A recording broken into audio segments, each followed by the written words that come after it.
The Twisters, and the definite article there is important, is a 2024 film. This is directed by Michael Sue, written by Jeffrey Anderson.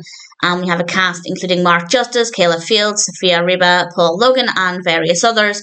And I was very curious about this one because in 2024, Twisters was released. Twisters being the second film following on from the very popular film Twister. And then I realised there was also a film called The Twisters. And actually, if you Google The Twisters 2024, the top results are for Twisters 2024. But I thought, okay, clearly they know what they're doing in terms of marketing it. But are people going to be happy with this? Is it going to be a good film? Is it okay to try and piggyback on the success and attention of Twisters to make some money with The Twisters? Morally, maybe a grey area. I'll talk about that in a moment.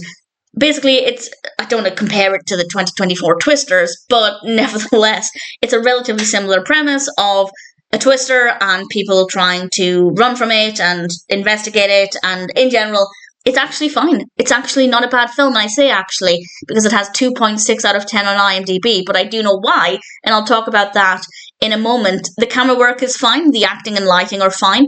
It's not a bad film. I wouldn't say it's amazing, but the narrative works well enough. It looks okay. I have no problems with the performances. So in general, if you like films about tornadoes, then I'd say give The Twisters a go. It's okay. There's not much else to say about it. It's absolutely fine.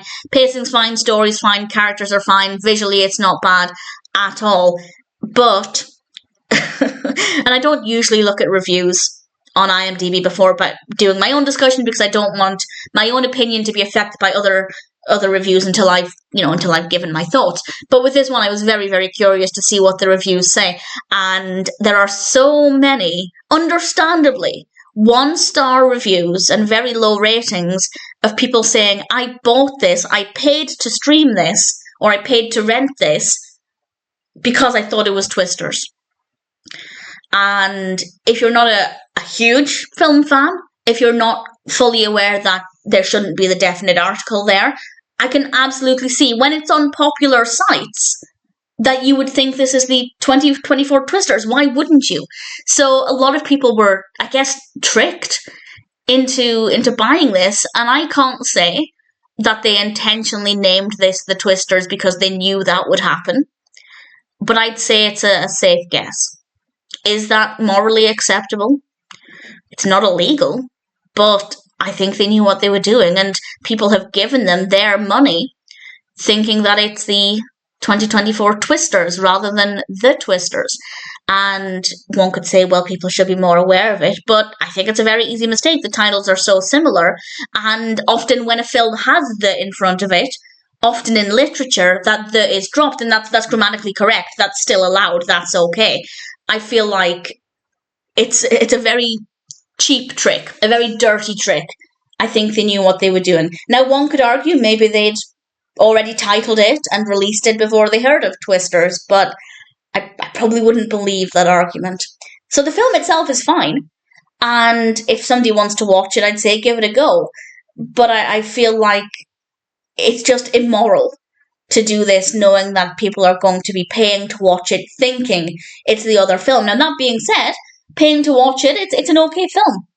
It's not horrendous. I personally probably wouldn't have spent money on it at the time of recording this. This is streaming in the UK on... I went to check on Google, and of course the results on Google are for Twisters. Yes, I watched it on Amazon Prime, so it's currently free to stream in the UK if you have various streaming services, but obviously people buying it at the time of release, thinking it's the new Twisters film, it's just a little uncomfortable. So the film itself, absolutely fine. It's a decent enough experience. If you're partial to films about tornadoes, weather-based films, give it a go, particularly as it's currently on Amazon Prime. If you have Prime, give it a go. What do you have to lose?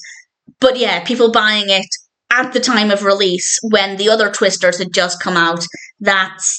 In fact, when was this released? I'm curious to see if there was a big time difference. So I'm on Letterboxd, and The Twisters, this film, was released in June 2024 in the States, and Twisters was released in, wow, this is released in a lot of countries. This was released in July in the UK, and apparently, yes, no, we also have July for the States as well. So, yeah, very, very close together, not quite back to back, but obviously if somebody's not fully aware of the exact release date, but they know it's being advertised just now, and then you see it pop up on a site that you are subscribed to and it's available to rent, why wouldn't you think it's Twisters? So it's a cheap thing to do. Again, one could argue that they didn't know Twisters was coming out, they'd already made this, they'd already set the release date, but I wouldn't believe it. So it's not illegal, but I do think it's immoral. But it's an okay film. I wouldn't pay for it. And I do feel for people who bought it and realised it was the wrong film. I can't imagine it would have been horrendously expensive, but that's still money they could have spent on other films. So, not a great look, but the film itself is fine. I can't fault it. If you like films about tornadoes, give it a go. Maybe, on principle, you won't want to watch it just because of the cheap trick, but nevertheless, it's an okay film on its own. It is definitely not... It doesn't feel like the same budget as Twisters without the definite article, but it was still an okay experience. And if you want to watch it, I'd say maybe it's worth checking out.